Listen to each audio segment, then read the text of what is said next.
From correlation to regression. In correlation, we calculated R equals 0.53 as a measure of the association or correlation between two variables. We could plot the variables the other way around, we get the same value of correlation. Correlation is symmetric between y and x. However, for regression, we're interested in predicting one of the variables from the other, and traditionally y from x. So we say the regression of y against x, or y on x. And x is the predictor variable, the predictor variable, and y is the predicted variable. And we're interested in putting a line through these points that's the best fit from the point of view of predicting a y value for some given selected x value. Now, before I turn the regression line on, what line do you eyeball through this as fitting it reasonably well? A fairly steep line up about like that? Okay, I'm going to click to turn on the regression panel here, and down here at red 10, I'll click to display the regression line. Oh, that's not as steep as our eyeballed line, is it? No. That's what always happens unless we have a correlation of 1 between y and x. This line is a little less steep than we might eyeball because it is chosen to meet the criterion of the best prediction of y for a given x. What criterion? That's what we'll discuss in just a moment. But first, let me mention if we put a cross through the means there. So the mean of x is about 3.8, mean of y about 5.2, and there we are, 3.8, 5.2, and the regression line always goes through that point, through the means of x and y.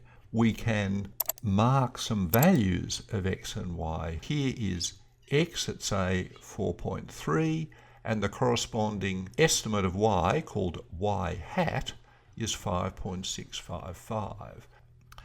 Now for the next step, I'm going to use a smaller data set, so things are a bit clearer to see. I'll load the Thomason 1 data set.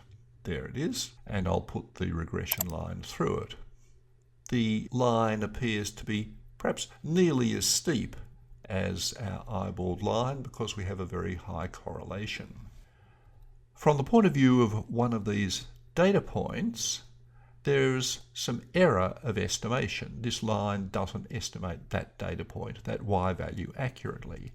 And I can mark those, they're called residuals, as little vertical red lines between the y hat value on the line and the y value for this particular data point. So from the point of view of this data point, the line underestimates y. From the point of view of this data point, the line overestimates y. And these red lines are the errors of estimation, also known as the residuals. Why residual? Well, think of accounting for the whole variability in y. The line accounts for some of it, and beyond that, there are errors of estimation. So these errors are sort of the residual variability of y after we've taken into account the work that the line does. The variability in y has two components, one accounted for by the line and the other by these residuals. Now, least squares linear regression, which is what we're discussing, is based on minimizing the sum of squares of these estimation errors, or minimizing the standard deviation of these estimation errors, minimizing s y dot x, which is the standard deviation of the residuals. Now consider rotating this line around this means point. If we rotated it clockwise, that residual would get larger, this a little shorter, that would get shorter, and so on. If we rotated it counterclockwise, the reverse sort of changes.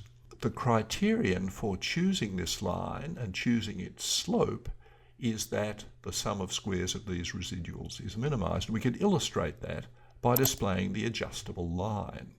This red line goes through the means point, and I can adjust it. Let me rotate it clockwise.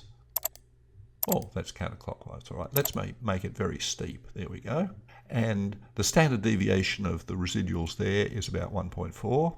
And if I take this way down, it's about 2.8, 1.6, 1.5, 1.4.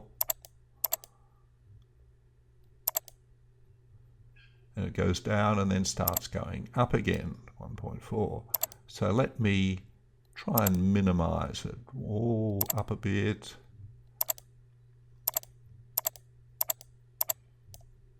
I've gone too far, I think.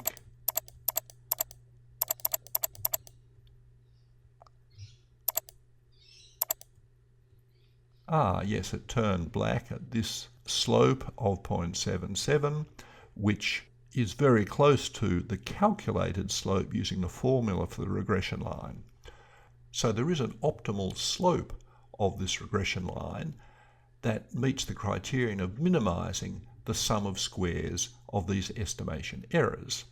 And from this position, if it's rotated even a little counterclockwise or clockwise, then the sum of squares of these residuals will increase.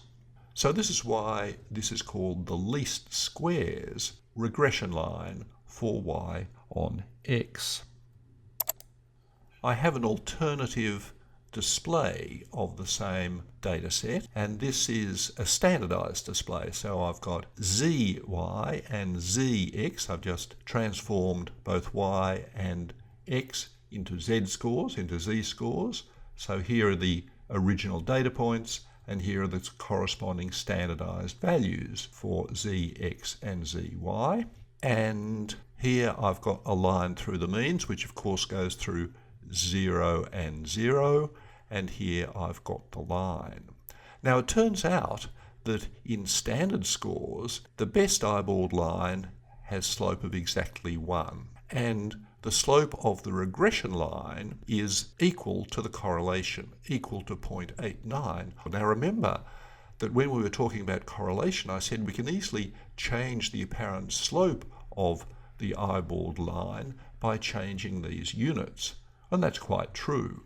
But if we stick with standardized units, so that's equivalent for x and y, and we make this axis the same scale as that axis, then the eyeballed line is always exactly at 45 degrees, a gradient of 1, and the linear regression line has a slope of r. And so when we've got very low correlation, we have a slope that is down round closer to horizontal. And when we've got very high correlation, we get a slope of the regression line up towards 1. There's a small section in the chapter for the reverse regression, regression of x against y, the wrong way round if you like. In that case, the slopes are all greater than 1 here because we're minimizing the residuals in x rather than in y. But if we return to basics here, what is regression telling us? It's telling us that for a particular chosen value of x along here, our best prediction for the y value is read off from this regression line, which has a gradient selected so that the sum of squares of these prediction errors in y is minimized. We're not saying that the x values cause the y values. We're not saying anything about causality. We're simply saying that given this particular data set, the best prediction for a case that comes along, say with a pre-test of 8, will be read off from this regression line at 10.5. And that's a useful tool for understanding this data set, and in particular for predicting values of y, our predicted variable.